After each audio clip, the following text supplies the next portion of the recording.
Hello, everybody, and welcome to ABL Down on the Farm, episode 39, the Larry Zonka episode. And that's special to me because I'm a Dolphins fan, as you can see in the back. But I am very thrilled to be talking fantasy baseball tonight, and particularly prospecting fantasy baseball, and even more particularly, prospecting the ABL, a 30-team dynasty league with 20 minor league positions for prospects for a glorious 600 prospects. And tonight, I am very thrilled to have Tom, the owner of the Chicago White Sox in the ABL, rejoin the show, and my good friend from many leagues. So without further ado, I will bring Tom onto the stage. Hi, Tom. How you doing? Love the hashtag because you're like owning Evan there of the ABL Astros, which is great to start off our like rivalry week here, on ABL Down on the Farm. So welcome to the show. Great to have you back on. We got a lot to cover. But before we do all that, I just wanted to congratulate you for making the playoffs in the ABL this year. Thank you. Inherited a dumpster fire team. And you've now become a playoff team through a lot of shrewd trades and salary cap management. So how are you feeling going into the playoffs? Going into the playoffs, I know my role at this point. I think the tiers list had me in the cannon fodder list. I think that's probably roughly accurate. I'm looking at my weekly 200s being my high end of my scoring, and looking at the numbers in the 300s being put up by the teams that are going to be coming up against me, and I know where this is going to end. Again, anything can happen. Miles Michaelis can pitch a couple gems in a week, and all of a sudden, miracles happen. But if I were projecting things, I know this will not end well for the ABL White Sox. I've made a lot of moves. It's all right. You have 10,000 draft picks. It's all right. I have a lot of picks, and I think I've largely built toward the future. My injury issues are well documented. Injuries aside, I think I was always looking at this year as somewhat of a transition year. I've been collecting assets on the hitting side that I plan to build my core, and then have turned to pitching the last, let's say, 18 months, and those fruits have yet to bear. Yep. Well, I'm looking forward to seeing how you do in the playoffs. I had a dump this year, so I'm building for next year. So I'm not in the playoffs this year, but the ABL Orioles are very much looking forward to 2026, where we can hopefully surpass the Houston Astros, as your hashtag name is referencing their very optimistic, in my view, championship aspirations. But can't all be Evan. No, we can't. Right, we cannot help that. Evan, who was on the show earlier this summer, which is great. We'll see what happens with Evan this year and next year. He's he's fighting for the playoff spot, right? He's not in, right? He's not. Yeah, he's there's only one of us that's right. Yeah. He's traded for Zach Wheeler, who now has apparently a blood disorder, blood clot, and is going to be out for the year. But we're gonna talk about prospecting. We'll leave it Tyler and the main pod show to deal with the Major League Baseball element of the league, and we're going to focus on prospecting. So I'm very excited to have your perspective on a couple prospects that we've highlighted for tonight, which we'll jump right into. But also to talk a little bit about prospect salary cap management and strategy for different dynasty leagues, but also with respect to the ABL, where we have inflation for the first round draft picks. Early round draft picks are $3, and back half of the first round are $2. And I'm very interested to hear your perspective on how you think that affects your strategy for drafting, valuation of draft picks, and prospects in general, because you have a far deeper, I think, analysis than I would do. I have kind of back of the envelope gambler kind of viewpoints on this, which I'll share as well. But very interested in hearing your perspective on that as well. Before we get to that, let's talk about two prospects that are on the cusp potentially of promotion to the major leagues, and we're at that time of the year where a lot of prospects, owners have been dying to have get promoted, or maybe get kept down as part of this manipulation of the rookie league and the draft pick the major leagues care about. We just saw Sam Basayo, for example, get elevated miraculously. His defense maturation corresponded with the free agency year. Right? The rookie of the year. Who could have predicted that? Right. But here we are at that funny season in Major League Baseball and fantasy baseball. But without further ado, let's talk about two guys I'm really interested in hearing your thoughts about. One of them is Bryce Eldridge of the San Francisco Giants, and the other is Bubba Chandler of the Pittsburgh Pirates. Maybe we'll start with your thoughts on Bubba Chandler, who's on the left side of the screen I'm sharing. Very your thoughts, my thoughts as well. I put some of his statistics up there for AAA, as well as some of the pros and cons that I perceive with him. But what are your thoughts on Bubba Chandler as we head into September in Major League Baseball? Yeah, I mean, I think Chandler is kind of the difficulty of that comes with owning pitching prospects at all, right? I think it's a common trope. We've talked about pitching prospects and the risks inherent with them, and that's the problem. Is at the beginning of the year he is shaping up to be one of the most valuable assets in a league like ABL that puts so much premium value on starting pitching specifically. And by now there's significant risk to that profile. He's still highly rated. I think if I look at it from, I probably am one of the more measured prospect reviewers that you have on the show in terms of trying to take a big picture and holding guys a little bit longer, seeing the ups and downs through. I think one thing that stands out for me is he's the kind of guy, if you look at his 2024, 23, there's a little bit, his 23 profile, there's a definite rocket ship effect that happened in 24. He went from at best a back top 100, maybe, people were excited about the fastball, talking about some of the frame elements and things like that, but he was clearly not a top pitching prospect. And then 24 happens, and all of a sudden he is this can't miss, going to be an ace. He had a couple of nice months at the back end of that season where, he got promoted and everyone was like, he's going to be, in the rotation to start the year. And then this year, the struggles have come. I think there's a couple of things. I think one thing that I've noticed is, in terms of his pitch grades, he's a fastball changeup guy with, the slider is highly rated as well, but fastball changeup first and then slider third is probably how I've seen him mostly described. Watching him pitch, what I've watched of him, it tends to be, lead with the fastball, play off of that. So, in the low minors, it's always hard to really tell how good those pitches are because he doesn't need to, he can just throw 97 by everybody. So it's a little bit hard to see the secondary refinement.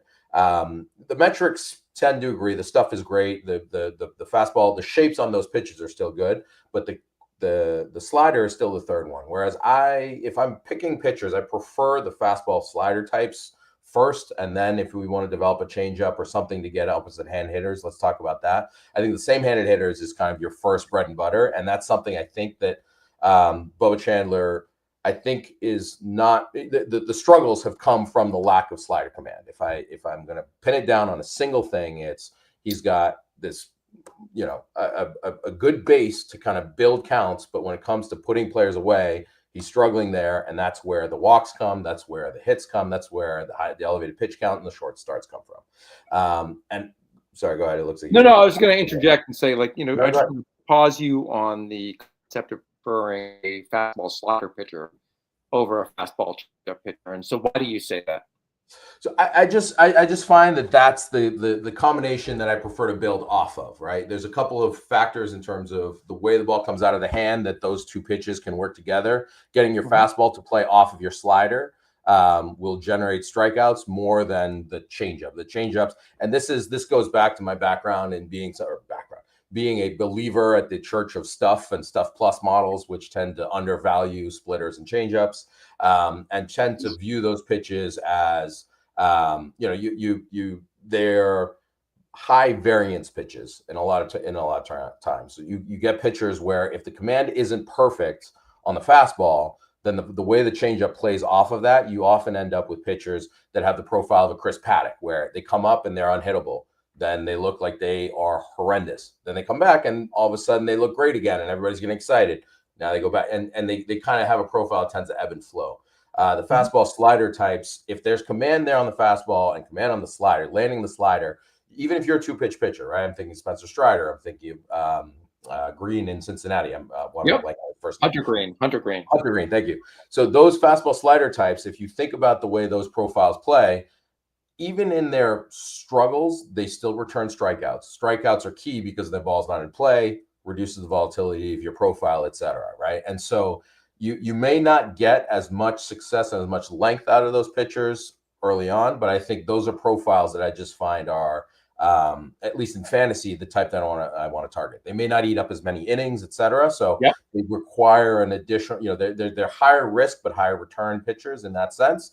But at the same time, they are safer pitchers because of the way the arsenal itself plays. Right. Obviously, Safer in if terms I of had my upside. druthers, I'd have all three pitches. But Right.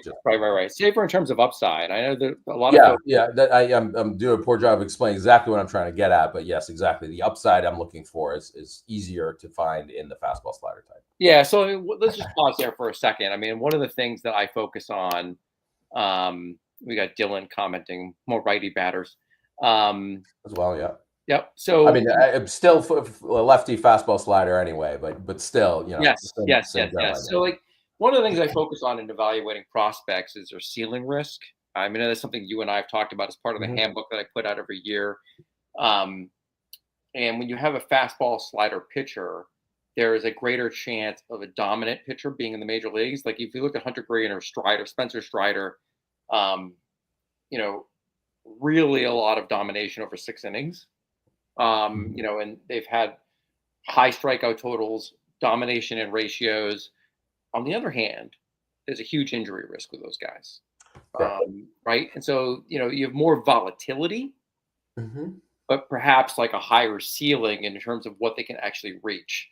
Yeah. Whereas, I'm interested in your thoughts on this too. Like when you have a fastball changeup guy that is not putting perhaps as much torque or demand on his arm, like, by throwing that alternative pitch of his changeup is his second best pitch, I don't want to their changeup as their best pitch. Like that's scary a lot. Like when they're off speeding with this changeup, do you view that as like potentially more durability?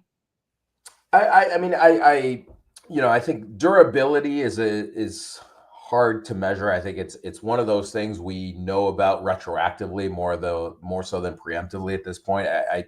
I hesitate a little bit to put too much projection on guys I expect to stay healthy, let's say, right? Yeah. I think we found that certainly throwing harder is more likely. So if you've got a fastball changeup guy that's throwing 98 like Chandler's, I'm not sure that I'm saying, oh, he's safe compared to, I guess Hunter Green was throwing 100, but someone else that's throwing in the high 90s but is a fastball slider type. Now, sliders probably do put more strain on the elbow as a general point. I think that tends to be an agreed upon thought at this point. I avoided the word fact because I tread lightly with injury forecasting, but I don't think there are any facts when it comes to pitching prospects. Yeah. I mean, except but I get injured.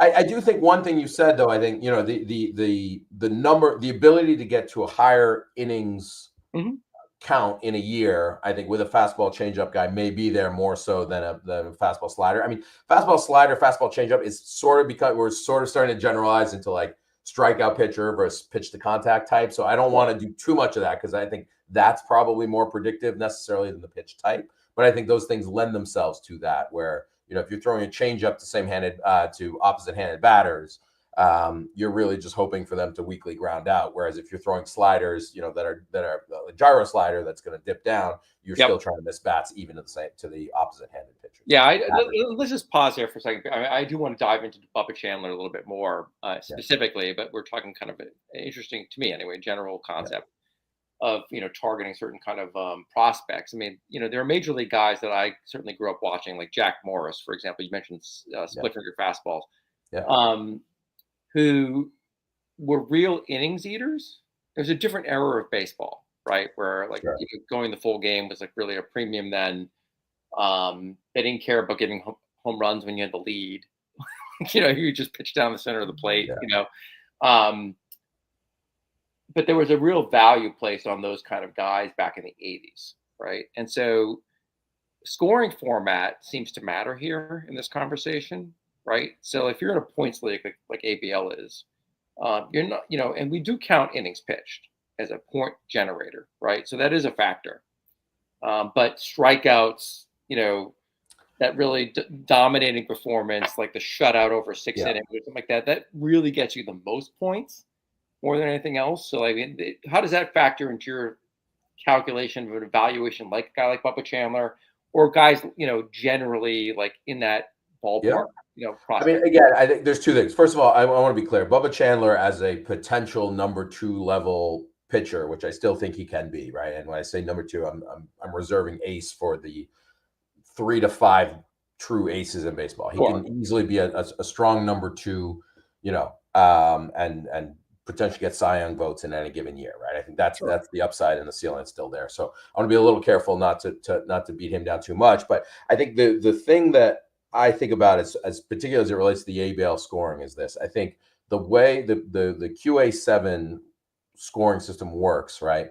The value of a 4 and change outing with no runs, right? If you can get 6 or 7 strikeouts, and even if you're a little wild and your pitch count is up at 100 by the time you're into the starting the fifth inning, or nowadays in the 90s probably, and Yep. you're going to get taken out, that will return significantly more value than the guy who goes 6 innings, 3 runs all the time. And I'm painting very generic Yep. pictures of pitcher types, but think of a few years back, Drew Rasmussen, when he was on the Rays before, he really, when he first started before they started letting him go long, he was at most a 5 inning pitcher. But Yep. I didn't look it up, but I expect his points generated in ABL would be fairly high compared to the Miles Michaelis type, right? Again, and that I'm just picking on that name, but someone of that ilk that may give you 170, 180 innings in a season. But so many of those innings come with runs Yep. that you're going to end Oh, up I with. know. As a Cardinal fan, I know all about the runs that come with Miles Yeah. Michaelis. Yeah. No, and I mean, I think that's the point, right? Is I think, that's extremely valuable in real life baseball, right? I think a Yeah. guy who can give you into that 6 or 7th inning, save one pitcher, 2 pitchers out of the bullpen. I mean, that can be, that can win you a series in a lot of cases, right? Sure. Having 2 good pitchers, still available to you. Think of the Red Sox burning through their pen when they didn't have to last series, but things of that nature where, unfortunately, that's a reality of the scoring, the differentiation between real baseball and imaginary baseball that we play, Yep. where a guy, and I think that potentially puts an even greater premium on the 4 and dive, 5 and dive type than the potential 7th inning workhorse, because once I get my QA7, 3 innings is not going to make or break my life, right? If I'd rather go 5 shutout than 7 innings and Right. 3 runs. Right. Even though you may still get the QA, it's just the upside isn't so great that the premium that you're paying for those 2 players is not Right. significant. And for people who are tuning in who might not follow our scoring system, Sorry, QA, yeah. it's a good, enhanced quality start, right? It's a modified quality start. Whereas in some leagues we have just a straight QS, it's like 6 innings, 3 runs or less. We have this like, very like hybrid scoring system, where you can generate a lot of points for actually not that many innings. All right. So like generally moving back more specifically to Bubba Chandler, right? You know, what are your thoughts on him in terms of an asset in a league like ABL, which is a 30-team dynasty league, versus a shallower league? Like you and I are in a league together, a keeper league called Catbird, where I happened to like just trade for him for like a rental of Hunter Brown. I got him, and he's like $4 in that league, and it's a keeper league where I have to make a contract decision going into next year. Whereas in ABL, you have a tail where you can like wait to see how he does. So given that kind of juxtaposition, what are your views on a guy like Bubba Chandler? So I think Bubba Chandler, I think the problem with a league like ABL is the owners are too smart. Even if he's had a down year, and I don't even know who owns him specifically, so that's not a targeted compliment, but a general league wide compliment that whoever owns Bubba Chandler is likely to be, smart to the idea that the upside is still there. So whatever you're going to pay for him at this point is still so high that it's not like you're really trying buying low, Yep. right? You may get a slight discount, but you're going to be paying a significant premium for what is likely, in the model that I use, going to be, has the potential to be one of the most valued assets within a 3-month window by next year, right? If he comes out and shoves next year, and is in the rotation in Pittsburgh, to me, he is Spencer Schwellenbach level of production, which before injury was a player that I had as the second most valuable asset after Skeens in terms of the entire league model, right? There you go. And that's the kind of upside that we're talking about with Bubba Chandler. That being said, what you're going to pay for him is going to be basically that value largely priced in, right? I highly doubt that someone's going to sell at such a discount that it's going to make it worthwhile. Yeah. And By the you way, the made an important point. Nationals own Bubba Chandler in our Okay, league. the Nationals own Bubba Chandler. They're a good team. To give them credit, I'm sure they wouldn't sell too low. Yeah, And they have the #1 record in the ABL right now. Yes, and they're currently top of the table or near it. I think there's an element to them that or to the league setting specifically that I think you mentioned in passing, which is this idea of optionality, right? If you hold him, you're going to get, let's say he doesn't debut this year, you get all of next year, you get the following year, and should you choose to arb him a third year after that. Now, at that point, he'll be a little more pricey, but still, if he turns out to be Paul Skeens or Spencer Schwellenbach, you would happily pay him $7 on a 5-year contract, right? And even with the escalation, even by the tail end of that contract, he will still be, a positive value asset. Yep. And so that I think is the key point, is that you basically, he still represents a call option on a player that is so high value that it wouldn't make sense to sell low, and therefore as a buyer does not make him a particularly attractive player. I do think it's important that having him not debut this year is almost a better outcome for the Nationals than having him come up and pitch a few games. He may help them in the playoffs, and maybe that gets them over the top. And I suppose banners fly forever, so if that gets them a championship, so be it. But I think absent of that, I would be rooting for players on good teams at this point. If I held players and I was a good team, I would want those players not to debut so that I retain that optionality. The extra prospect slot only being valuable, i.e. a 2050 graduating and getting another prospect slot only being particularly valuable to the rebuild. Yeah, and let me just stop you there, because I have some people that watch the show that aren't in our league, and so the idea is that we have inflation. Once a player debuts, they're automatically subject to salary inflation. So if Bubba Chandler's $1, in the league, which he is in our league, he would automatically go to $3 next year, regardless of what we do with him. So if he pitches like a third of an inning, in the major leagues this year, he goes to $3. And that obviously has a ripple effect on his salary going down the line, because the next year you could you'd have an arbitration decision. You can push him to $7 and not have to make a contract decision. And then you'd have to make a contract decision the following year.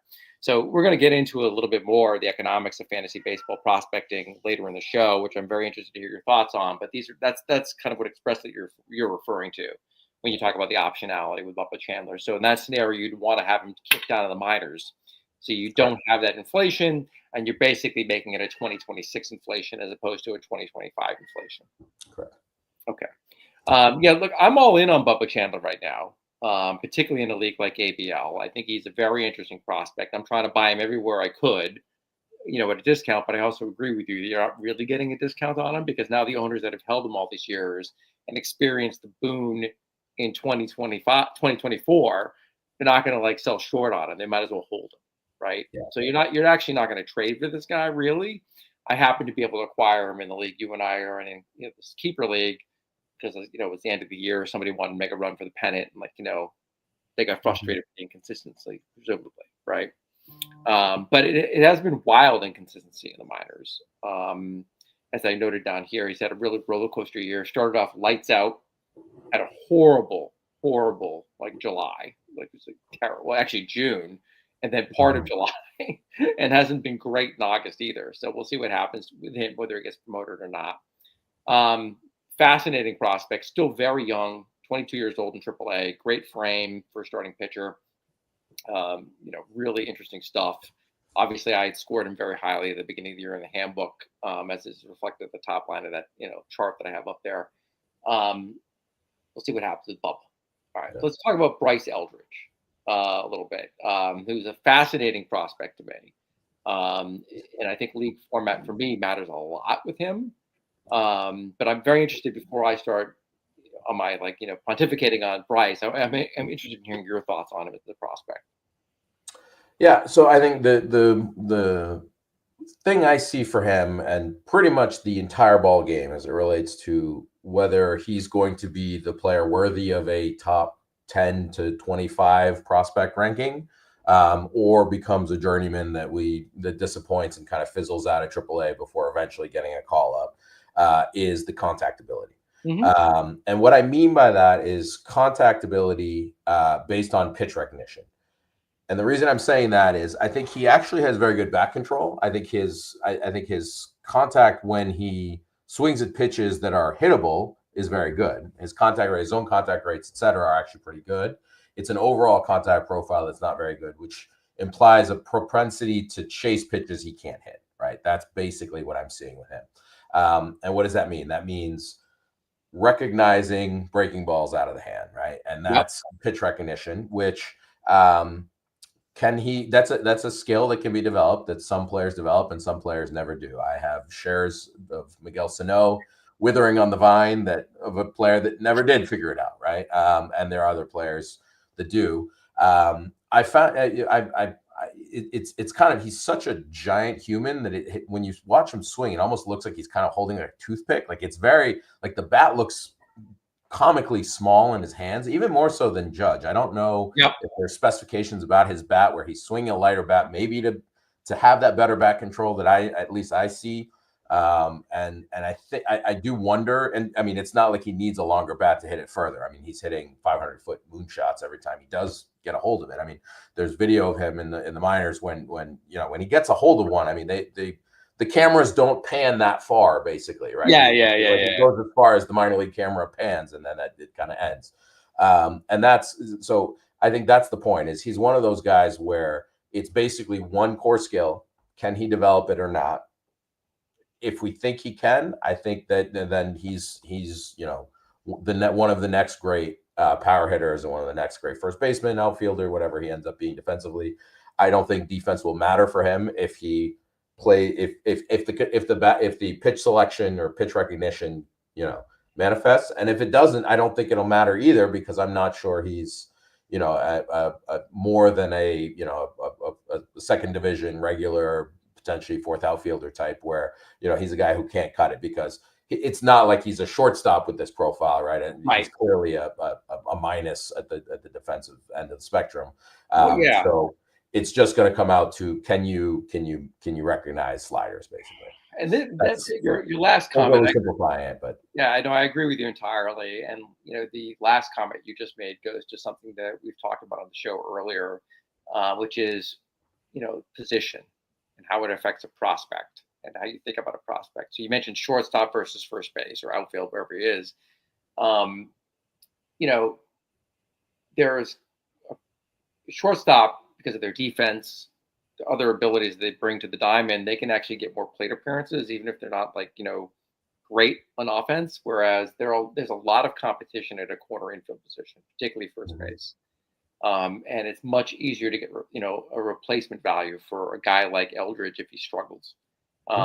Same thing for right field, right? I mean, you get a corner outfielder, they can replace you, right? There are a lot of guys who couldn't cut it in center field that can get shifted over there. There are a lot of guys who play third base who don't have the arm to be in the majors to get shifted over to first base. It's dime a dozen. A guy like Samuel Basayo, he's probably going to log a lot of innings at first base because of Adley Rutschman, right? And that's going to displace regular first baseman for the Orioles going forward, right? Presumably.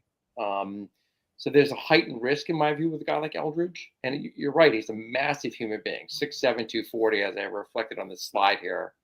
What was interesting to me is just looking at his contact rates throughout the minors, which have been consistently horrific. I mean, not Elijah Green horrific, but bad. I mean, he's like, I mean, my line is usually 65-70% is kind of where that's the red zone basically, and he's at 66, 67. So there's a lot of hype around Bryce right now, because he's been on a heater in AAA, right? He's hit a lot of home runs over the last couple of weeks, and his power is undeniably elite, as you were saying, right? So he just hit the ball a mile. And I think his size gets people very excited because they think of Aaron Judge, right? Who may be a unicorn. I was going to say, putting a Judge the best hitter of the last 10 years on anyone much less a prospect who's striking out 30% of the time at AAA is probably a stretch, right? I think that's something if I could just evangelize for 1 second, that I'm going to get on my soapbox about this. I think it's important to recognize that, we're going to talk a little bit about draft picks later, and I was thinking about what defines a bust. And fantasy bust is one thing, real life bust is another. And I think, these highly rated prospects, if you go back to a list, look back at the list from 7 years ago, from 8 years ago, and look at the names on those lists and ask yourself how many of those guys became what the comp was at the time, right? How many of the next Mike Trouts are there? How many of the next, Aaron Judges are there? How many of the next, Mike Piazzas are there? Any pitcher who can hit is Mike Piazza. Any first baseman is Albert Pujols. Like, these are the best players for a reason, and they last till their 40s because there's not another one like them that comes up, right? If they're called generational players for a reason. Right. And even beyond generational, even just like all-star is often a very good outcome, right? I think if you for just even one of the top couple prospects, if they got a couple time all-star, you look at the numbers, that's usually a pretty, teams would take that. Yeah, I agree with you. And, I put on this slide a couple numbers that were alarming to me, but beyond the contact rate, or the lack of contact rate for Bryce. One was his weighted RC plus, and the other was his weighted on base percentage, both of which are very pedestrian. Granted, only 176 plate appearances going into like last night when I put the slide together, right?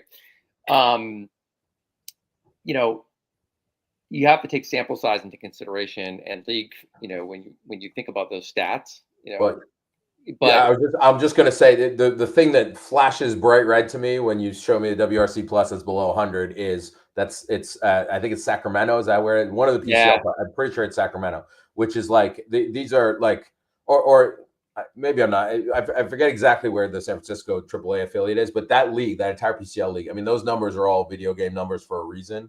So I think that's an extremely important point. Is he's a below league average hitter as a first baseman currently. Right? Yeah, and that's a huge red flag, right? A huge red flag to me. Yeah.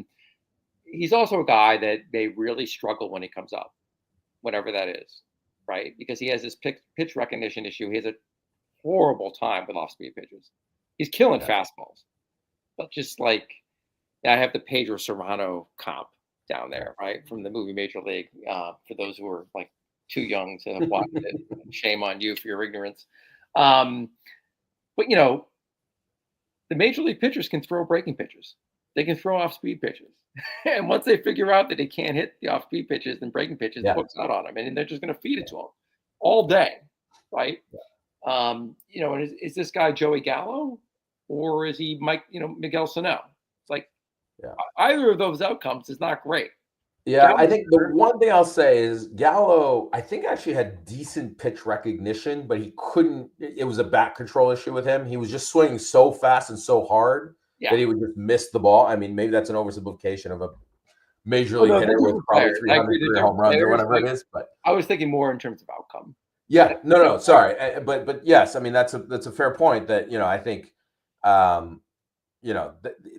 there is that downside risk of he just doesn't get the contact rate up to where he needs it to be. Yeah, and the pitch recognition, as you said, which is I think perhaps even more important than the contact rate in some respects, like particularly when he gets to the majors. Now, look, in Bryce's defense, he's 20 years old and he's at AAA. Okay. And I say it's in his defense because, he's still remarkably young for the level he's at. And if the Giants, in my view, do the smart thing and keep him down in AAA and do not promote him and give him another, 3-4 months in AAA, they will do themselves and him a great service, right? Let him develop a little bit and work on him in the offseason. Put him in the Arizona Fall League, whatever you want to do. Work with him over the course of the winter and make him a better hitter. And see what you get in that product. Now, I say all that, Samuel Basayo, by the way, was also 20 years old in AAA and absolutely destroying the baseball, and he's up, right? And to me, he's a much more exciting prospect than Bryce Eldridge is right now. I don't know what you have for similar view. Yeah, no, I mean, I think the only thing I'd say is, I think there's kind of a couple of critical skills that are required to be a major league hitter, right? And I think the pitch recognition, back control combination to get your contact rate up to some level against all pitch types is sort of a baseline requirement. It doesn't matter how big and strong you are, right? So that piece is the package that needs to be fully baked for Eldridge to get there that Basayo has. Basayo, has shown the back control and enough pitch recognition that the Orioles decide, pretty much from the beginning of the year probably knew he was good enough to be a major league hitter.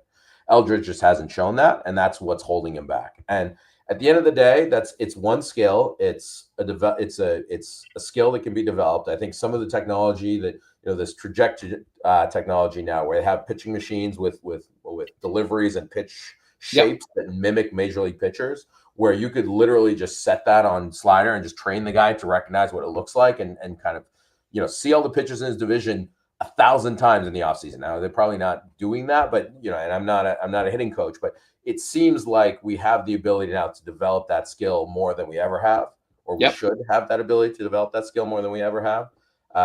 And it's the sort of thing for me where it's such a minute piece of the package, right? That it's someone I'm not going to give up on it. Oh no, you definitely don't give up on Bryce Eldridge, right? You definitely don't. This is just not a guy I'm running to acquire, right? At this point, right? Yeah. I 100% agree with you. You don't give up on. Now, if they could only give like Jordan Walker a slider machine over the course of the winter, I'd be very happy. But apparently, the Cardinals don't have that technology. But that's another story. All right. Well, we've talked a lot about these guys. Super interesting prospects, high upside for both of them. Some warts, I think, on each of them, as we've talked about. We'll see what happens with either one of them the rest of this year and going beyond. But I want to talk to you about a guy who's a little bit further down the totem pole in terms of age and level. But he's kind of like a prospect darling right now. And that is one Esteban Mejia, who has gotten just a ton of hype and love in the prospecting world. And I've seen it picked up in all my leagues. I have 0 shares of Esteban Mejia. I've been offered like ridiculous trades involving him. People are trying to cash out on the hype. What are your views on a pitcher like this? I have some of his stats that are relevant to me on the scroll on the bottom of the screen. So I think he's a extremely interesting prospect is what I would say, right? I think he is someone who is, if he was in this year's draft, would be highly drafted and would end up in, fairly high in the FYPD. People would write him up about his monster fastball, etc. If you look at the results, I think, they are what you'd expect. What is he, 18 years old? I think it is, right? 18 years old. An 18-year-old at, the complex league to be doing. So I looked up his stats. It's like 67 strikeouts in 52 innings, right? That's very good. 67 very good plate appearances in 52 innings. Then I look at the other side of the ledger. He has 31 walks. He has 6 hit by pitch, 4 wild pitches, and 3 balks. That's 43 at bats where there's some critical mistake that if a pitcher makes a couple of those in an inning, he's giving up a run, right? So 67, 43, right? Clearly we're not quite there in terms of polish. We're not quite there. Yeah. And he is, miles and miles away. What I would say is this. I think if you look at him, right, the comp I would draw is, say, look up Noble Meyer pre-2024. Yeah. Right. The hype that went into him, the excitement that was around a player like that. If you bought into Noble Meyer, I bought into Noble Meyer. I liked him at the time. Some of that stuff has gone backwards. Some of that stuff is still there. If you're excited about Noble Meyer pre-2024, you should be excited about Esteban Mejia. Noble Meyer's 2025 is why you should be careful looking at a guy that's 18 years old in the complex league and thinking, I'm going to trade prospects that are high upside for him because he's miles and miles away from the. There's another pitcher that came up that same year as Meyer, Thomas White. Correct. It was a very similar profile, and I think and that's I would say Thomas White has probably worked out better than Meyer in the last 18 months. Whatever that time frame is, and that's the point, right? It can go well, it can go poorly. I think the same way that people are ready to discard Noble Meyer, it's just to me that was the right example of someone who was up high and now people are discarding because he's had a couple of rough months. Well, and while we're on the subject, I mean, you and I were like chatting before the show kicked off. We were talking about Jarlin Cesana, which I think is actually an interesting segue at part of this conversation with the guy who's been kind of a roller coaster in terms of height, where people are like, I'm in, I'm out, I'm in, I'm out, right? And so, I know you're a guy who has a couple shares of them. I have a couple shares of them in the various leagues. What are your thoughts on Jarlin? So I think Jarlin, I think the profile in many ways hasn't really changed, right? He's a guy who throws 100 miles an hour, is prone to a little bit of wildness. Can he harness that long enough to be a passable 5 and dive type starter, or is he bound to be a flame throwing closer? Right. Right. That's pretty much the profile when he was 19 years old. It still kind of is. He's gone through some injuries, some pretty serious ones this year. He's gone through bouts of wildness at points last year. Every time he pitches and pitches well, he rockets up the list. I think he was a top 25, at least a top 50 pitcher prospect at the beginning of the year on most of the lists that I happened across. I would say easily top 100, if not.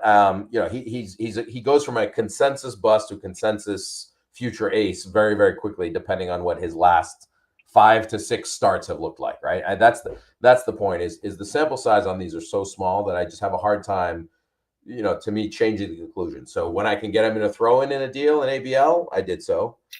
If I can sell him as a future ace, I would probably do that. Absent that, I'm gonna kind of continue to see it through. And when he got hurt this year, at no point did I offer him. I don't think I made a single trade offer with him as part of the deal. I probably would have turned down any inbound offer absent something valuing him on the top side of his value. And I think that's the point with these very young pitchers, right? So Noble Meyer's kind of in the nadir of that value. Like I would not be looking to sell Noble Meyer right now, right? If I again, there's roster considerations. So to the extent that the roster crunch occurs, that's where those kinds of conversations can be had. Again, I don't have Noble Meyer anywhere near the bottom of my current prospect list, right? And even though others might, simply because of the year he's had so far, I need to see more performance one way or the other before I make a decision. Yeah, and these young pitching prospects are very difficult to hold over time, right? Because you as an owner, you can get very impatient with them, and the breakout can happen at various stages in their progression, right? So a guy like Noble Meyer who has a lot of talent, but just has not put it together, right? If you cut him or trade him, he's totally a guy who could be like a breakout guy. I mean, look at a guy like Robbie Snelling, right? Who now is everybody's darling, right? And last year was, fodder. People were getting rid of him, like they didn't want to hold him. He was a bust, and now he's like on the cusp of his major league debut, and he's had a brilliant season, right? Sometimes these guys put it together. And we talk about Bubba Chandler, who had a great 2024, mediocre 2025, very inconsistent. Command has gone to crap. Mackenzie Gore was a similar prospect. There's a guy like Noah Schultz for the White Sox who's had a year. Right.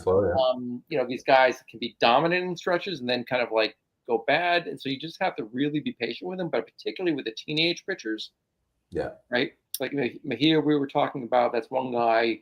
Ryan Sloan of the Mariners is a guy who's had a nice season, who was highly touted as a teenager. Other guys like Desan Hill, the Twins. Had a nice start to the season, but his command is actually terrible, right? He's not, materially different than Mejia in that regard. Very young, interesting pitcher, but for the very same reasons as Esteban Mejia, you want to hold on to a guy like that because if he figures out the command, it's out. Right. So I actually think that that's one of the toughest things about prospecting in dynasty leagues is these, teenage pitching prospects and just having the fortitude and the patience to hold on to them. I think for me that they have a place just like anything else on your roster, right? The same way, if you go through my list of prospects, I try as much as possible to kind of have a little bit of everything, right? I want the teenage pitchers that I like the best. I also want to try and get a couple of college or high AA type arms to fill out my pitching staff. I want some high school hitters. I want some college hitters. I want, you want to kind of a little bit of everything. And then it kind of serves to diversify so that you can get the best shares of whatever you consider to be the best one in each of those categories, because I don't want to completely write them off or completely, I'm not going to have 10 or 15 high school pitchers fill out my pitching staff. If you look at it now, I have Noblemeyer. I think I bid on Esteban Mejia and was going to drop, I think, Jeter Martinez, who I traded, right? It was kind of, those are the kinds of names that, I was kind of, trolling through at the bottom end or the back end of my young pitcher bucket of prospects. Right. I have a similar approach on the pitching side. I have a real spread between teenagers and guys who are in their mid-20s. Of course, on my hitting side, they're all young and a lot of their DSL, but that's just my personal preference. I mean, if you truly have if you truly have an edge and you can find, can capitalize on those players and turn them into major leaguers and kind of skip that step in between, I think there's no issue with that. I just, I think for me, if I look at most of the college hitters or kind of medium age hitters that I have, they are either acquisitions that I thought I was buying low on at the right time, or they're FYPD picks also, right? I think I'm looking at my 20-year-old, 22-year-olds. Let's see. So I have Harry Ford, who I've been holding somewhat against my will this whole time. Yeah, I know he hate catcher. And then everybody else are, Juan Brito was an acquisition, and then Garcia was just Dixon. I don't even know how to say his name. Garcia was an acquisition. So, Yep. All right, so let's transition. Before we do that, I was looking up Noble Mayer in my prospect handbook. I had him as a 7.31 grade on your roster. Actually, like, pretty solid. In terms of, a scale of 10 being the highest. So, and Jarlin Sassana was, by the way, a number 22 overall in my handbook. So, there you go. Right, top 25 guy going into the season. All right, but let's talk a little bit about prospect economics. So we highlighted a little bit earlier in the show that ABL has this inflation for first-year draft picks, right? The top 15 or so are $3, and beyond that in the first round is $2, and then after that it's all $1. And different leagues have different formats. And what I'm interested to hear your thoughts on, because I know you give a lot of strategic thought to salary cap and draft value. As it relates to salary cap, like, what are your impressions coming into the ABL now? You're now a veteran of the ABL, of how those salary inflations for the early round draft picks affects their value, affects the value of those picks in terms of trades, and how you're thinking about the risk versus reward of selecting those guys early on. Yeah, I think that's a many part question. I think at the first thing I'm going to say is I think the impact of $1 or $2, right? Depending on whether you're talking about $1 premium for the second half or the $3 premium, or the $2 premium, putting them at $3 for the top end guys. That value only matters to the guys that don't explode, right? If I have James Wood on my roster, I don't care whether he's a $3 guy or a $1 guy. I'm going to sign that guy for as many years as I possibly can. It's going to be a positive value contract for as many years as I can sign him for, even if it's the starting salary is $3, right? I mean, he really would have to disappoint for it to not at least return what I would pay for him at the auction in any given year. Yep. So with that in mind, you're obviously, by adding those dollars, you're sort of taking value out of the auction and putting them back into the draft, or taking out of the draft and putting them back in the auction would be another way to say that, right? Because you have one less auction dollar to spend on auction players. Right. So you are essentially, rebalancing that a little bit. And I would argue the disconnect already in value is so huge. I mean, a prospect that works out in ABL is gold. I mean, how many auctioned players got sold for secondary level prospects, throughout the entire season, right? I mean, the number of, those guys, a $10, a $15, $20 players, even forgetting the $3 to $7 players that we're talking about in terms of you have to have a $1 guy instead of a $6 player, a couple $6 players. Those are the kinds of things where, that effect, I think, is probably not creating a massive imbalance. You're still going to value, if you're rebuilding, you should still, in my opinion, entirely value draft picks and prospects much more highly than hoping that you're going to rebuild through the auction. So with that in mind, I'm okay with that.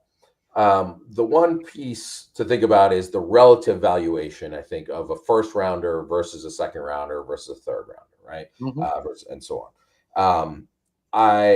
This question was sprung on me recently. I honestly had not really thought. I think I mentioned this to you. I had not given a ton of thought to this because I just accepted it as the way of the world. I just plugged it into the valuation and just said these players are now worth 3, these players are now worth 2, and those players are now worth 1. Just recalculate the value based on the projection based on that. So it's just a net impact with no real analytical thought.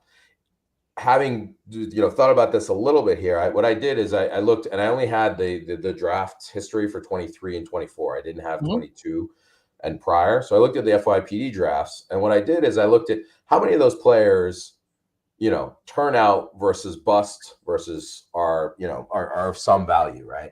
And one thing that's important to realize is even in the draft, right? So even the first round, the second rounders that everyone's so excited about, the bust rate in 23. So these are players that are already off a roster or have been off a roster at some point. Is like, let me pull up. It's 38%, right? Very high. Very high. Yeah, 38% of players that are basically just but within 2 years that you're cutting, right? Full stop. Like you would just rather have them off your roster than hold them for free in your farm, right? At $1. So what that implies to me is it's important to recognize that like there's just a very high bust rate. So the question then is, are the first rounders so much more valuable that you're going to hold those players over a second rounder at $1? Right. And so what I did there was to look at kind of the relative bust rates of first rounders versus second, third, fourth, fifth rounders. And there we're looking at like 38% that I mentioned, 40% depending on the year, to 17% of first rounders. Right. So 17% is still much higher, I suspect, than most people would have expected, of players that are effectively bust, right? They just off a roster altogether. And well, so can I just stop you there for a second? Like, yeah. So there may be some like, sunk cost bias in that, right? I mean, like the guys who drafted somebody in the first round may be particularly reluctant to cut. So the 2024 number, which is very important, that number for first rounders is significantly lower. Only one first rounder basically has been cut. It's Walker Martin. All the other ones are still on rosters and being held. Now that's a year ago. So that's the Noble Meyer guy saying, oh, he's still good. I'm going to hold him for another year. Yeah. When he gets elbow surgery next June and I want to pick up Esteban Mejia on free, the next Esteban Mejia, that's when I'm going to drop Noble Meyer, right? And then he'll be added to this list of busts from the first round, right? So I don't know who they are. I expect the bust rate to go up significantly from 3%. I think the 20% or 17% from the prior year is indicative.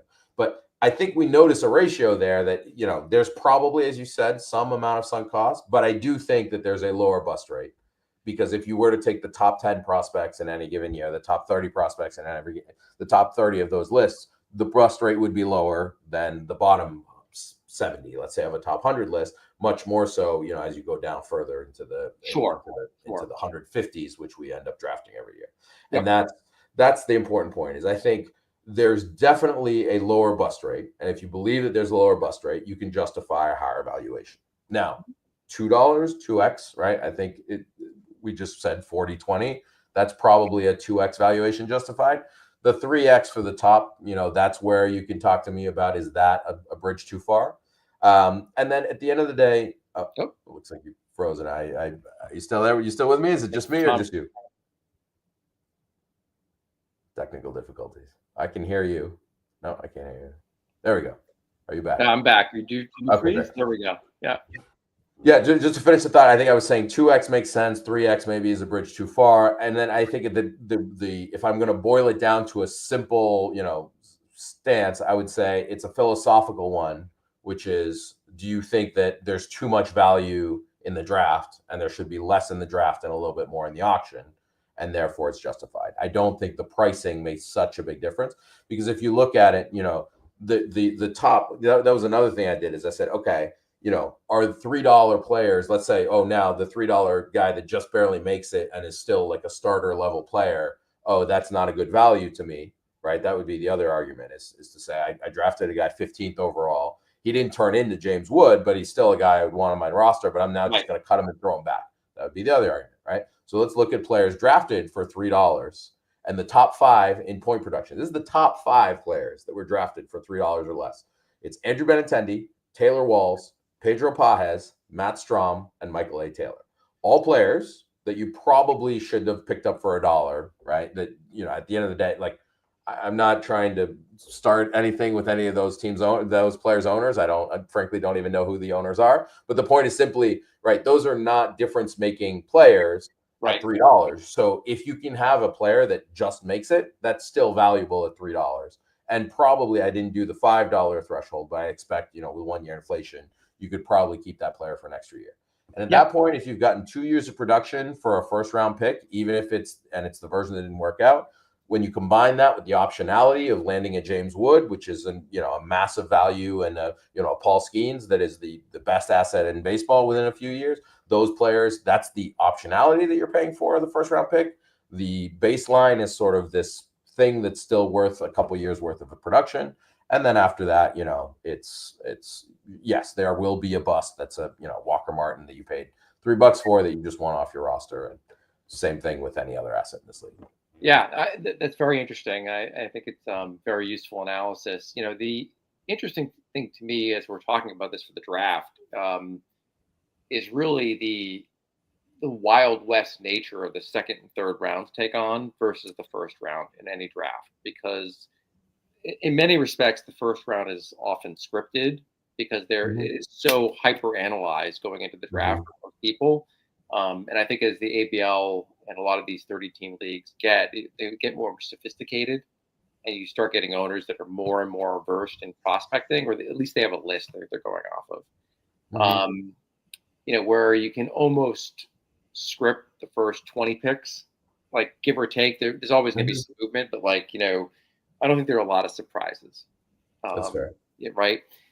The second round and the third round, there's just wild deviation, right? And there's a real chance to get a bargain in those rounds. But as you're highlighting, the bust rate is so huge, right? That you have to gut check yourself about how real is your belief that you're getting the value, right? Do you really know better, right? And is it all a crapshoot by the time you get to the second round?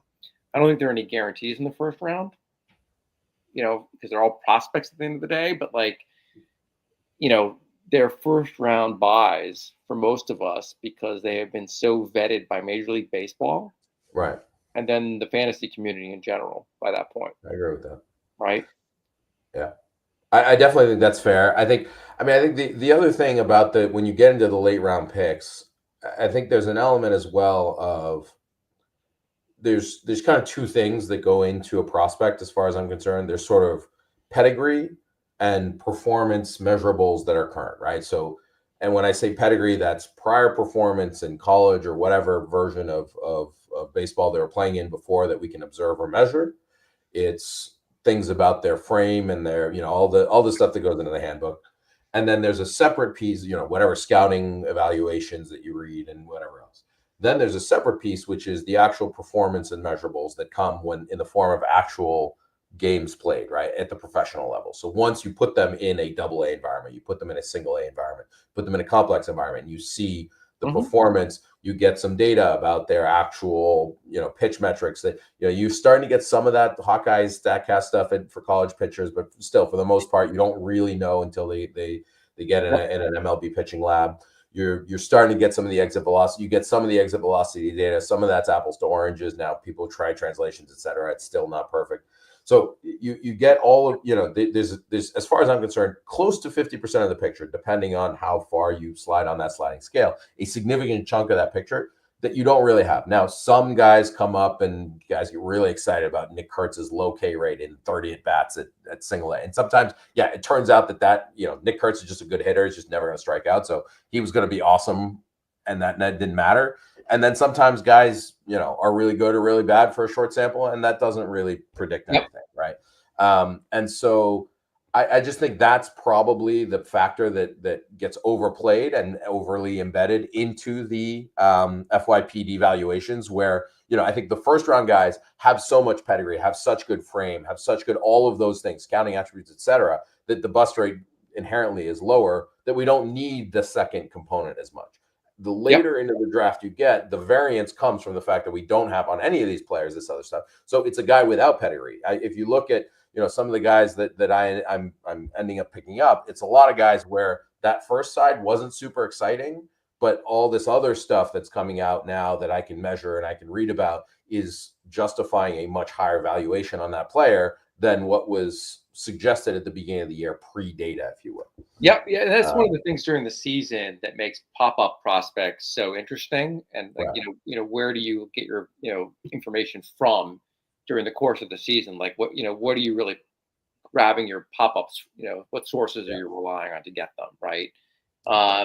And you can really find diamonds in the rough throughout the season, based on this data that comes through, based on their performance at various levels, based on, for example, how aggressively major league teams are promoting them to various levels, because like if nothing else, that's a sign that the major league team really believes in them. One guy that I'm really high on is Nate George of the Orioles, who basically has been promoted now to high A, from the complex to A ball to high A, and we'll see like where he finishes in high A. But like that's a guy who's kind of interesting prospect that I don't think was on a lot of people's rosters going into the season. I'm gonna look. I'm pretty sure he's one of my $1 bids that you also bid $1 on that I missed out on.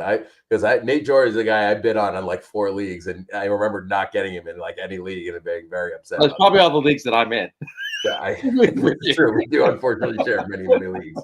Yeah, no, I'm a big Nate George guy. But it's interesting as you go through the season finding those prospect guys based on the stats. And I think as I'll preview later in the year, I figured out a way to get AI to allow me to like more easily integrate stats into the handbook this year going into 2026. And so that's going to definitely be a part of the evaluation of prospects as we go in, and I'll have to work with you to like figure out the math component of that and how we deal with that. But that'll be exciting to integrate the the stats and which stats we integrate, which is something we can talk about during the off season. Okay, so I want to talk a little bit about crushes and fades, and I have some thoughts to share on that as well. But before we transition into that, I did want to talk very importantly about Evan and prospects. So if we can just touch on it. This is a surprise segment, I'm going to say, but go ahead. We can just talk about it. So Evan, who's the owner of the Houston Astros, who your hashtag is in honor of, had the #1 overall pick this year. Travis and future upcoming champion. You should give him the due respect that he deserves. 100%. So, drafted Bazana, traded up for Bazana. Okay. Who, in fairness to Evan, was like kind of the consensus #1 pick by most people going into the draft. He's a guy that I like. I had a draft preview at the beginning of the year, and I said, like, is he that much different than JJ Weathersted, from the Cardinals, or is he that much better than Connor Griffin? Like, I think he's a very good prospect. He's missed a significant amount of time this year because of injury, which is not anybody's fault. It may turn out to be a wonderful major league hitter. But I think it's a interesting kind of story about, how we as dynasty owners value players and then deal them as assets throughout the course of the year. And then what you get left with at the end of the year, right? After wheeling and dealing to make these trades and getting like reinforcing your major league roster. So without actually specifically targeting Evan in particular, I'm wondering what your thoughts are on in terms of treating minor league prospects as assets versus actually investments into the future of your roster. Yeah, I think there's and I think I don't know that I fit into the majority with my philosophy, but if you look at how I've treated, one of the teams in the leagues we share, which is the League of Roto Junkies and other dynasty rebuilds that I've been a part of, the Major League Dynasty, I guess I would say I've sort of done the same thing there, which is there's sort of a switch that flips as far as I'm concerned. There's you rebuild up to a point and then you start to go for it, basically, right? And I think as long as you're in rebuild mode, your goal should be to acquire investments, right? That is to say, find the players who in the long term, regardless of the interim value, is going to have the maximum value at the back end, right? When your competitive window hits, you're going to be holding that player. So a player like Jarlin Susana is a player I was happy to get as a throw-in 2 years ago, knowing that he's several years away and maybe someone that I will use down the line. Emil Morales is a player that I drafted in a league, in that league, in ABL, and in that other league as well, with the idea of those are assets that they may be they'll be at the peak of their value way down the line, and I'm going to hold them regardless of whether they strike out too much in the minors for a couple of years or whatever. I am planning to capitalize on that value way down the line. In League of Roto Junkies, that was my philosophy 4 or 5 years ago. I've since built a team that's competitive. Was in the I think finished top 5 last year, and is firmly entrenched in second place behind a juggernaut team. But I would say at this point, my team is probably clearly the second best team in that league. And I've spent the better part of the last year and a half trading players.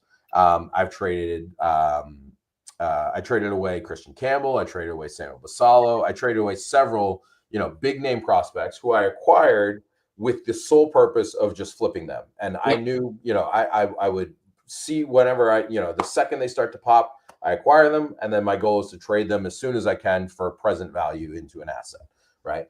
And that switch flipped, let's say 2 years ago with this League of Roto Junkies team.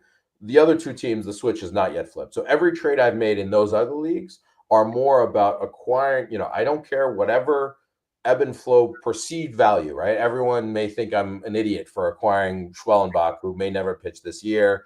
I don't really care about his value this year. I don't even care if he ends up getting an elbow surgery and misses part of next year. My goal is to have him be, I think I'll probably be competitive next year. My goal is to be a juggernaut team in 2 years, basically, right? That's the real target window for this ABL team that I'm building. I don't think I have a single player on contract with that specific in mind. All the assets I've traded players that may be keepable that may have been last year, that may have been keepable for players that I plan to keep and extend for lengthier contracts, right? So even if they weren't sure things, Ceddanne Raphael as an example, he's kind of my utility guy that I traded a fairly priced asset and a potentially interesting player that would have definitely been kept on my roster this year, with the sole purpose of having him be a core down the line. Right. And so the assets that I'm targeting are specifically with that in mind, with the competitive window that I'm targeting. So if it's a longer one, definitely happy to take those more volatile, kind of not sure things. Some of those things will fall off my roster as they don't materialize, and it's clear that they have zero value. But I am targeting longer term assets. With other leagues, I will be much more interested in, once I have a more competitive team in ABL as an example, I would be much more happy to look to, flip 5-10 prospects for, win now assets, because I believe those are replenishable resources that I can replenish, I hope with more efficiency than other teams, right? Yep. No, it's an interesting debate that you have to engage in, I think, in all dynasty leagues. And when is your window opening, closing, or when are you actually in rebuild mode? And it's something that I'm considering. I think in all the dynasty leagues that I'm in, I'm in rebuilding mode right now. So at some point that switch will flip. And in Major League Dynasty, I think that year is next year for me. Whereas in ABL, it might be 2 years away. So we'll see, right? Yep. Let's talk a little bit about because this is my favorite part of the show. Your crushes and fades. Okay. As I mentioned to you, I think I will play some of this close to the vest because there are a couple prospects that I'm deeply interested in, but unfortunately do not own. So I will be, bothering other owners in the off season with offers and see if I can land them. So speaking to players that I don't mind discussing openly, I think the one guy I'm most excited about is Merlin Valdez. I own him in basically every league that I'm in, having picked him up a while ago. And again, I think we haven't been on together in a while, so this would have been the guy I picked a while back. I know I've had conversations with other owners, a few months back even, and he was already the guy on this list for that reason. For a while, he was leading the minors in homers. He's fallen back from that pace as some of the guys are now up in the 30, or I think are up to 30. He's in the low 20s now. And something like 400 at bat. So it's a 30 home run, 600 at bat pace. So the power is there, no problem. I think, he's an extremely young hitter in Double-A. He's managed to keep the K rate down. I think that's something that I'm particularly excited about. I think that if you watch his swing, he has kind of there's a definite kind of step in the bucket as he turns to try and create pull power. But at this point, if he can kind of keep the K rate in the mid 20s, I think it plays with the power that he's got. These guys walks up to 10, 13% between the levels here and single A and double A, while maintaining the power and all the isometrics, et cetera. The exit velocities are good.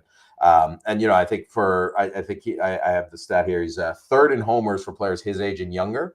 So that's basically Montes, Basayo, and then him, right? Lazaro Montes, Sam Basayo, as Merlin Valdez.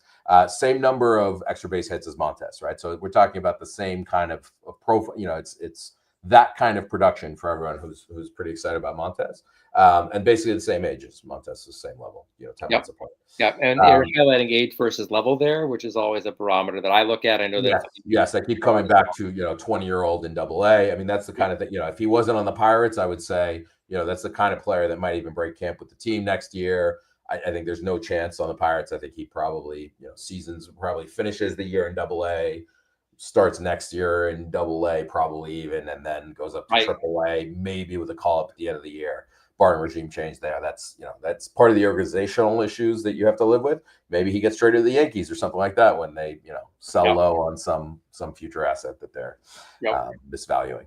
And then I think the other set of crushes that I wanted to kind of cover, and it kind of fits a broader bucket and speaks to some of the philosophy changes that I've had since I've come in ABL. I think at some point you asked me. So yeah, this is going to be interesting. Yeah, well, so I think at some point when you asked me crushes and fades on one of these pods, the thing I gave you was kind of pitching prospects as a whole was the answer, and kind of spoke to the risks of pitching prospects and why I tend to build around hitters and dynasty, et cetera. I'm going to amend that and say that my crush now in ABL are kind of Double A pitchers that are intriguing for a variety of reasons but have come off the radar. So I talked about scouting profile versus production and other things that make me like them. These are pitchers that probably didn't have the pedigree in that left-hand thing that would put them high on FYPD drafts, but are doing something on that production side that are exciting. So the list is Ixon Henderson, who I own in basically every league, Ryan Gallagher, Wilbur Dotel, and Trey Gibson. So it's a foursome. And there's something they have something in common, but also are completely different pitchers. That's one thing that's extremely important, right? So Ixon Henderson is a lefty. He's got this crazy crossbody delivery. You watch him throw, and you're like, my elbow hurts just watching you do this. But he kind of short arms it. It's like a Shane Bieber short arm thing with like a full cross. It's messy. But the production is there, the deception is there, and this year the velo is there as well. He was a 92. 90, low 90s guy, and now he's 93, 94. And he's the other big thing is this big commonality about all these guys. They threw 75 plus innings last year. The ERA indicators this year are very good, and they're all throwing more than 100 innings this year. Why is that important, right? They're building an innings base as starting pitchers. Mm-hmm. They're performing at Double A, and they are getting close to the majors, which means that when teams start running out of arms, if you look at the types of guys that get called up and are those $1 pitchers on teams that are getting high-level production and getting 7 starts every week in ABL, these are the kinds of $1 guys. They cost me absolutely nothing. I just pick them up off waivers when they come available. They cost you $1. They cost me $1. Exactly. Yeah. No other asset. Just to finish the list, Gallagher's a 45, just to show they're different, right? Gallagher's a 45 grade fastball. Is normally not the kind of guy that I'm targeting, right? It's secondaries over everything else. Can the fastball play well enough? It seems to be bat missing. The production is there. He got traded at the trade deadline. So according to our, all-knowing prospect friend, he must be good. But I believe for other reasons based on the secondaries. Wilbur Dotel is a stuff guy. The production, the surface level production is not there, but the K minus BB indicates an ERA in the mid 3s rather than the 4.5 that he's got. Right, he's your classic guy who's got he can spin it, he throws it 97 miles an hour. He's super exciting, but can he put it all together is the question. We'll see. Right. And then Trey Gibson is the guy that kind of puts all those things together into he does none of the things the best, but he's also probably the one with the highest probability, right? But they're all, throwing a bunch of innings, they're pitching, they're in AA at least, and they're going to be knocking on the door of their respective team's rotation next year, when those respective front offices are looking for an arm to kind of fish for to make spot starts. And then we start to get that AAA and major league data that I think will make them, pop out stars. And my idea is hopefully one of those guys can become a 5-year arm that I can keep for a long time. Right. That's very interesting. Like, Gibson's a guy who's starting to get a lot of love in the prospecting community. He was just featured, I think, in the hot sheet in Baseball America. Okay. He's been kind of like he just moved up to AAA, I think, right? Is that maybe? Yeah. So and the stuff metrics there were exciting, which is that I think that was part of it. Is we didn't really know. There was a lot of prediction, and I didn't see the specific post that you're referring to, but I suspect, it's related to the metrics are suddenly catching up to the metrics. No, there's a nice write-up of him. I've read about him a couple times this summer, and he's definitely a guy who's catching some attention. Whereas I think the other guys you mentioned are definitely under the radar right now. But that's interesting. It's the ABL had several owners on during the course of this year who have come around to the idea of owning pitching prospects for one reason or another. It's a very different experience than, say, other leagues where you can just go really hitter heavy. And it's precisely because of the auction value pitchers are placed at, and just the depth of the league and how hard it is to get starting pitching, generally speaking. And any fades to share? Yeah, I think the two fades I have is, sad face is Xavier Isaac. So that's a guy that I traded for. And again, I'm keeping this ABL White Sox centric to try and not give away too many trade secrets, but he's an example of someone I bought into, again, with the knob switch to rebuild. I gave away, I believe it was Emmanuel Rodriguez and a pick that became a late first round pick. I don't remember who it became, but long story short, Xavier Isaac was a guy I was targeting. It's massive power. The strike rate rate's scary, but there's a chance there that he becomes, a superstar first baseman, Pete Alonso type first baseman, right? I think that's the dream. Again, that has not happened, and the reason he's in the fades is he has this nagging elbow injury. I'm suspicious of the Rays not disclosing anything. He's gone on the DL or the IL 3 or 4 times now this year. I got always with the elbow. It feels like something where they're just going to announce he got TJ and he'll be back next year. For a hitter, that's not as big a deal. He should be back by next spring. But that kind of speaks to what I was talking about the rebuilding philosophy, where that's not someone I'm looking to sell at this point in this league, because I would be selling low on his value. There's nothing to recoup in terms of value. So I'm prefer to hold him for that, the dream that I'm hanging on to. And maybe he materializes or not. Yeah, I have several shares of him as well, and he's definitely been disappointing in large part because of the durability issues, the injury issues. And, one of the things that I'm going to be integrating into the handbook for next year is lost playing time of significant quantity. Because at the age that these guys are at, the lost years or the lost seasons, or significant chunks of the season really matter. Yeah. And you just do not develop in the same way, and you can very easily be passed over by other prospects. Correct. And you're correct that Isaac is the guy who, it's like a pitcher. He come back from, post Tommy John, there are plenty of hitters who have had elbow surgery that come back and get well, but he's a first baseman. And we talked about this huge competition at that position. Does he come back and hit well? If he does, has he been passed over? Where is he in his natural progression at that point? How old is he? You're now in a position you can't sell him in a league like ABL. I agree with you. There's a sunk cost there, and you just have to kind of hold him and see what happens. But very frustrating for guys who bought into the power and the profile. He was the guy I was very high on. I've traded for him in a bunch of leagues. I have him in a bunch of leagues. But you're just stuck. And there are guys like that, like Crisantes of the Diamondbacks is another second baseman who has shoulder surgery, out for the whole year. Walter Jenkins is a guy who's missed substantial playing time. The poster child of this is Chase DeLauder as a hitter. What do you make of these dudes? The one thing I would say, the one saving grace for a guy like Isaac is it's an elbow injury. I think what you're getting at, which I think is an important point about durability, I'm looking at Emrod. It's like one day it's a knee, one day it's a hamstring, one day it's an elbow, it's a shoulder. Walker Jenkins, same thing. Those guys, that's the Byron Buxton profile, which my love affair is well documented with Buxton. Oh, he's great when he's on he's the the field. MVP that never was, as far as Yeah, I'm concerned, right? Like, I mean, but that's the, you know, those repeated soft tissue injuries, I think, are a big problem. I think as a hitter, I think that's part of why Buxton took so long to bloom as a hitter. I mean, he started off as kind of this contact guy, and then he struck out too much. He had little power, and then he had a lot of power, but no contact. And now he's kind of putting it all together. And when he plays, at least, he is a fantastic hitter.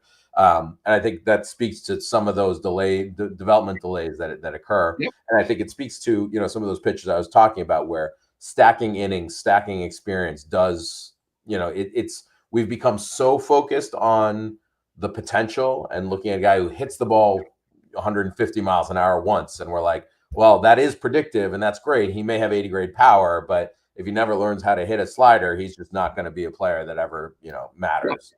Same with the pitchers with amazing stuff that, you know, again, I am as guilty as anyone of taking the small sample stuff metrics and saying this guy is a star, this guy is not a star. But again, you know, there's more that goes into being a 150 inning starting pitcher in the majors nowadays. On that front, I will note that the poster child from his playing time, Daniel Espino, has started to pitch mound work. Like, he's back. So, you know, we'll see. Hope springs eternal. There you go. Hope springs eternal. I like it. Yeah, there you go. Should I hit my last fade? I mean, let's do it. We talked about this a little bit. Was the AAA pitchers? You know, so one thing, you know, and this starts to apply to Bubba Chandler, but it's pitching prospects that are in AAA, right? So I was just talking about the guys that are in AA with high inning counts. I found that to be predictive of future starting pitchers in the majors. The pitchers with high inning counts in AAA is a problem. And this, you know, Adam loves to refer to them all as plumbers, which it's a joke, but it's also kind of true that if you look at the guys that languish in AAA, they tend to be the guys with a serious flaw, right? So I did a quick exercise. I went back, I think it was this 3 years or 5 years. I went back and looked at guys, you know, top 100 prospects that had the most innings in AAA, right? 100 plus innings in AAA. And that list is, you know, for recent guys, it's Brandon Sproat. If you go back a ways, it's guys like Jay Groom, it's Jackson Rutledge, it's Adam Mazur, it's Ryan Nelson, it's Kyle Muller, who you may remember from the Braves. These are all guys that at some point or another were on top 100 lists that we were very excited about for various reasons, but sort of they got close and then they kind of languished in AAA. Now you can tell me, okay, the Braves or the Diamondbacks had good rotations. Maybe that's why. But it's funny. Teams seem to find a place, even if they have a very deep rotation. You know, the guy has the stuff to play. He's going to get called up. He's not going to stick around in AAA and waste his bullets. And, you know, there might be a team or two that's still ignorant enough to waste those bullets in AAA. But I think for the most part, teams want to win as much as possible, no matter how bad they are. And I don't think they care, you know. Yeah. They'll play games with the service time, but when there's a pitcher that's ready, they're going to bring them up. And I think those guys that, you know, it's languishing in AAA is a sign that these teams that know the most about their own players are choosing to hold them back. Now, again, you know, if you're ready on July 15th and it happens that you don't get called up magically until the, you know, Rookie of the Year eligibility for next year comes up on August 15th, okay, fine. That's clearly your team is playing service time games. But when it's a guy that's like, hey, he was ready back in April, why hasn't he been called up? It might be that there's something going on. Yeah, and the Bubba Chandler flag is real there, right? And that might be telling you there's something that the team is seeing that you know, I mean, they didn't wait to call up Jared Jones, who probably has, you know, less polished than Jared has his own issues, but yes. yeah. I mean, Jared Jones has issues, including, you know, not having an elbow ligament currently. But that aside, you know, it's telling that they called up other pitchers with similar pedigree and profile. Yeah. So I have one crush that I've highlighted on a prior show that I'm interested in your view on, if you have a view, and his name is Christian Arguelles of the Rockies, who leads all of the minor leagues in weighted on base percentage and OPS with a minimum of 200 plate appearances.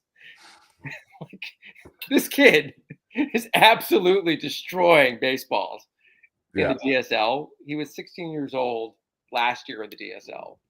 Started the year in the DSL at 17, is turned 18 now. So he's repeating the DSL, which is, you know, look, it's not great that he's repeating the DSL, but he was very, very young the first year he was in the DSL.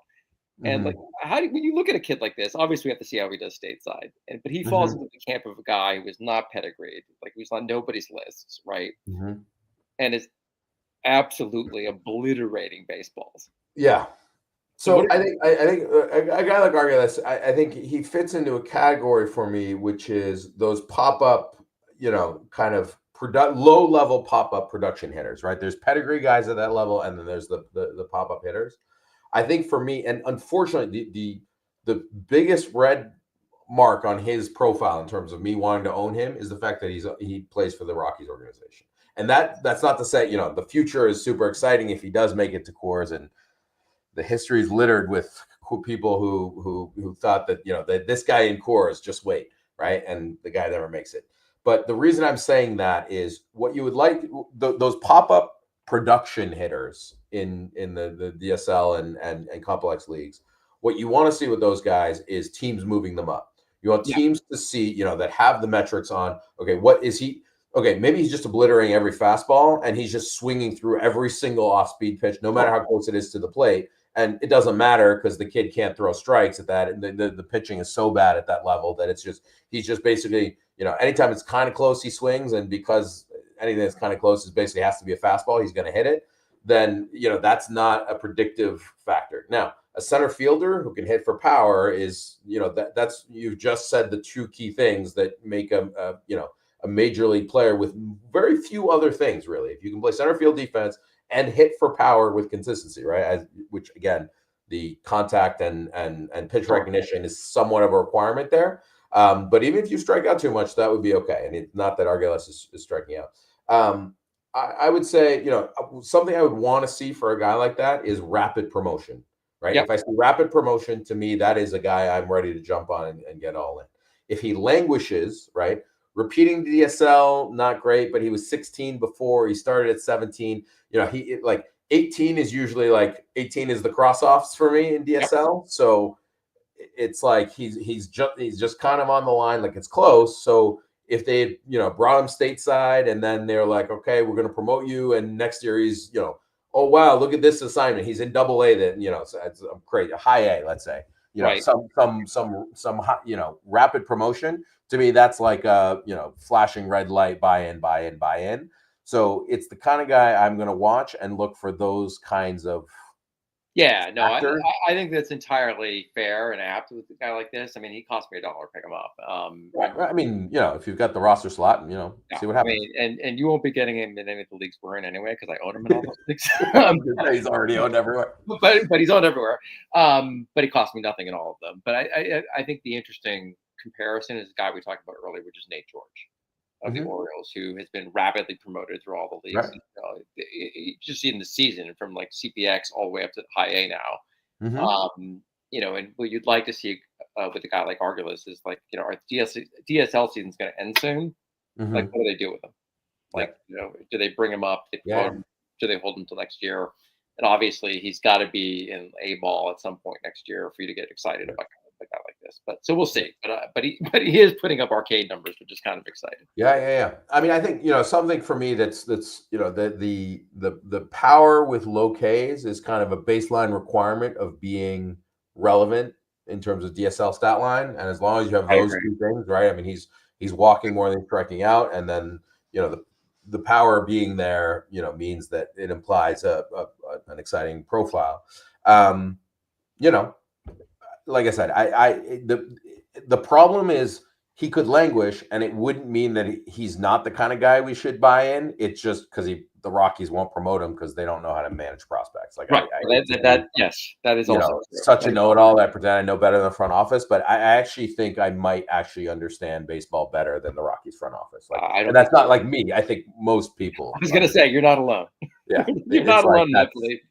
That's the point, right? So Well, on that happy note, I will thank you for coming on the show. And again, always a pleasure to talk baseball with you and get your perspective on things. And looking forward to working with you during the offseason on the handbook, so that we can make it even better and brighter for 2026. And for all those folks watching at home, or the two viewers that we had consistently throughout the podcast tonight, remember to ABP. Always be prospecting. Thanks, Steve. Thanks, buddy.